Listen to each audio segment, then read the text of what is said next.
শুধু দর্শক, বাংলাদেশ টেলিভিশনের চাওয়া পাওয়া অনুষ্ঠানের লেখক পর্ব। এই পর্বে আছেন আমাদের দেশের তিনজন প্রতিভাবান লেখক। আমি পরিচয় করিয়ে দিচ্ছি তাদের সঙ্গে। আমাদের সঙ্গে আছেন বিশিষ্ট লেখক ও সম্পাদক জনাব আবুল খায়ের। আমাদের সঙ্গে আছেন দেশের বিশিষ্ট কবি এবং কথাশিল্পী সাইদা আজিজ চৌধুরী। আছেন প্রযুক্তিবিদ ও কবি কবির আল মামুন। আমরা এই তিন লেখকের সঙ্গে কথা বলছি তাদের সৃষ্টিকর্ম নিয়ে। আমি প্রথমেই সাইদা আজিজ চৌধুরীর কাছে যাই যে কবিতার যে মুহূর্ত, একটা কবিতা লেখার আগে সেই মুহূর্তটা কিভাবে তৈরি হয়? কোনো লাইন কি আপনার মাথায় প্রথমে আসে, নাকি আগে থেকে ভেবে কোনো আপনি বিষয় তৈরি করেন? কিভাবে কবিতা তৈরি হয়? আমার লাইন আসে। লাইন আসে, হ্যাঁ, হঠাৎ নাজিল করে হয়? যে কোনো সময় এই লাইনটি আমার কাছে চলে আসে এবং আমি তৎক্ষণাৎ না লিখলে ভুলে যাই। আমার তৎক্ষণাৎ আর কি আমি ছটফট করতে থাকি লেখার জন্য। একটা সৃষ্টির বেদনা। হ্যাঁ হ্যাঁ, মানে গভীর রাত হলেও দেখা যায় আমার উঠে যেতে হচ্ছে, উঠে লাইট জ্বালিয়ে তারপরে আর কি সেই লাইনটা বা দুইটা লাইন লিখে রাখতে হচ্ছে। পরের দিন গিয়ে এটাকে আমি সম্পাদনা করছি। পরে আবার এক্সপান্ড করেন, একটু সম্প্রসারণ করেন। তো আপনার টোটাল বইয়ের সংখ্যা কত? আর সাতটি বই। 7টি বই টোটাল। জি। সবই কবিতার? আর গল্পেরও আছে? গল্পের একটা আছে। গল্পের একটা হ্যাঁ, আছে। আর একটা ইংলিশ পোয়েট্রি বুক আছে।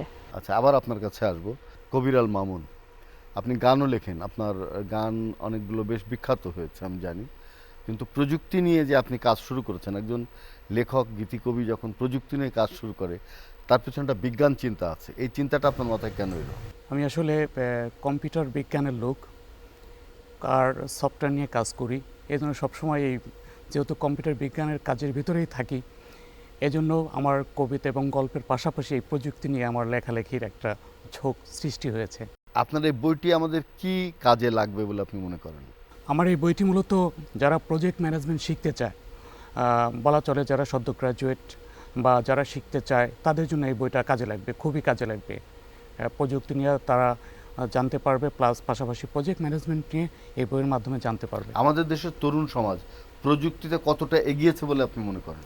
এখন প্রযুক্তির দিক দিয়ে তরুণরা অনেক এগিয়ে, পাশাপাশি অনেক দেশের সাথে আমাদের যারা প্রতিবেশী অনেক দেশ আছে তাদের চেয়ে আমাদের তরুণরা কোনো অংশে পিছিয়ে নেই, বরং অনেক ক্ষেত্রে তারা এগিয়ে আছে। আমাদের কি করা দরকার? আসলে আমাদের নির্দিষ্ট প্ল্যান দরকার। যেমন আমাদের দেশে এখনও বাইরের থেকে সফটওয়্যার নিয়ে আসা হয়, বাইরের কোম্পানির থেকে। আমাদের দেশে যে মেধাবী তরুণরা আছে এদেরকে দিয়ে যদি এই সফটওয়্যারগুলো তৈরি করা যায় তাহলে অনেক ভালো হয়। এই তরুণরা সুযোগ পাবে, বিদেশে যাওয়ার প্রতি আগ্রহ কমে যাবে এবং তারা দেশে বেকার সমস্যার সমাধান হবে। বেকার সমস্যার সমাধান হয়ে যাবে।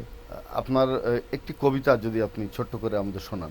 জুলাই বিপ্লবের সময় অনেক লেখা লিখেছি, এই জন্য অনেক থ্রেটও খেয়েছি, তারপর আমি লেখা থামাইনি। আমি ওই সময়ের একটা কবিতা আমি একটু আবৃত্তি করে জুলাই শোনাচ্ছি। বিপ্লবের কবিতা শুনি আমরা। জুলাই এনেছে বিজয় পতাকা, বিপ্লব মাখা ঘ্রাণ, ফিরিয়ে দিয়েছে হারিয়ে যাওয়া গৌরব ও সম্মান। প্রতিবাদার মুক্ত বাতাসে প্রেরণার জাগরণ, শত স্লোগানে নব আহ্বানে বিজয়ের আবরণ। রক্তে রাঙানো এই ইতিহাস ফিরিয়েছে অধিকার, সাহসী কণ্ঠে শপথ নিয়েছি অন্যায়ের রুখবার। জুলাই মানে মুক্তির তরে নতুন অভিযান, জুলাই হলো সাম্য একতা বিজয়ের জয়গান। বাহ, বেশ সুন্দর। খুব ছন্দে আপনার যে দক্ষতা আছে সেটা আমাদেরকে প্রাণিত করলো। আবুল খায়ের, আপনি একটি পত্রিকা প্রকাশ করেন আমি জানি, কালের প্রতিবিম্ব, এবং এর পাশাপাশি আপনি লেখালেখি করছেন। তো আপনার সাহিত্যের কাগজ তো মানুষ এরকম কেনে না, ব্যবসা সফল হয় না, তবুও কিভাবে আপনি পত্রিকা চালাচ্ছেন? এটা বলা যায় একদম ওন সাবস্ক্রিপশনে চলছে আর কি। যেহেতু লেখালেখির সাথে আছি এবং কিছু লেখককে উৎসাহ দেয়া, নতুনদের সাথে পুরাতনদের যে সেতু বন্ধন তৈরি করার জন্য ম্যাগাজিন একটি গুরুত্বপূর্ণ কাজ করে। আপনার যে প্রকাশনা সংস্থা প্রতিবিম্ব, সেখানে আপনি কি ধরনের বই প্রকাশে আগ্রহ প্রকাশ করেন?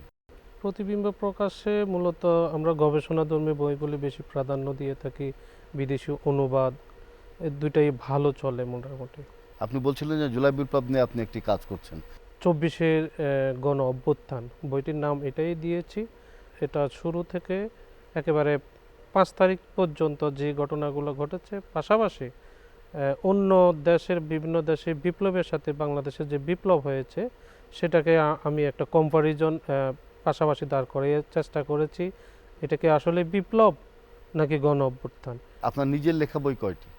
আমার নিজের সম্পাদনা সব প্রায় 60-র উপরে। 60-এর উপরে। বাহ, খুব সুন্দর। ভবিষ্যৎ পরিকল্পনা কি, ছোট্ট করে বল। আমি চাই বাংলা সাহিত্যকে আরও বেশি যেন সমৃদ্ধ করা যায়, বাংলা সাহিত্য যেন আন্তর্জাতিক পরিমণ্ডলে যেন। অসাধারণ। সাইদ আজিজ চৌধুরী, আর কবির একটা স্বপ্ন থাকে, আপনার স্বপ্নটা কি? আমার স্বপ্ন লিখে যাওয়া এবং বাংলা ভাষা যেন সমৃদ্ধ হয়। আর আরেকটা জিনিস আমি চেষ্টা করি, যেটা যে আমাদের জাতীয় কবিকে আমি খুব বেশি হাইলাইট করতে চেষ্টা করি। তো আমার লেখায় যদিও ছাপ নেই, তবুও আমি খুব বেশি চেতনা বোধ করি এবং আমি বাংলা ভাষাকে যেন যতদিন বাঁচি কোনোভাবে সেবা করে যেতে তো পারি। এবার সামনে তো মেলা আসছে, কি বই জি। করছেন? কাব্যগ্রন্থ। কাব্যগ্রন্থ থাকবে। আপনার একটি কবিতা আমাদের শোনান, ছোট্ট একটি কবিতা শুনি। আমার কবিতাটির নাম শূন্যের ভিতর কীর্তি।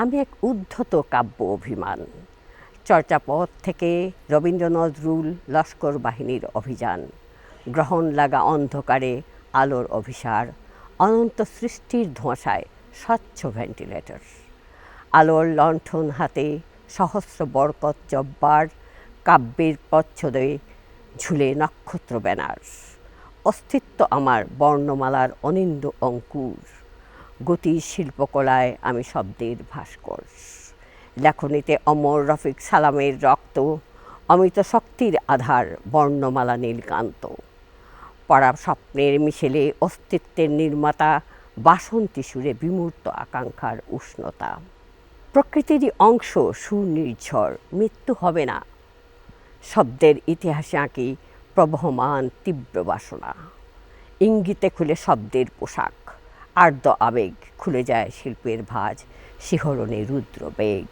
শিহরণে রুদ্র বাহ, বেগ। এই তিনজনকে ধন্যবাদ। আপনাদের লেখনী সচল থাকুক, মানুষের জন্য, দেশের জন্য, ভাষার জন্য, এবং আগামী বইমেলায় আপনাদের বই আরও বেশি করে পাঠকদের কাছে পৌঁছে যাক, সে প্রত্যাশা করছি। ভালো থাকবেন আপনারা।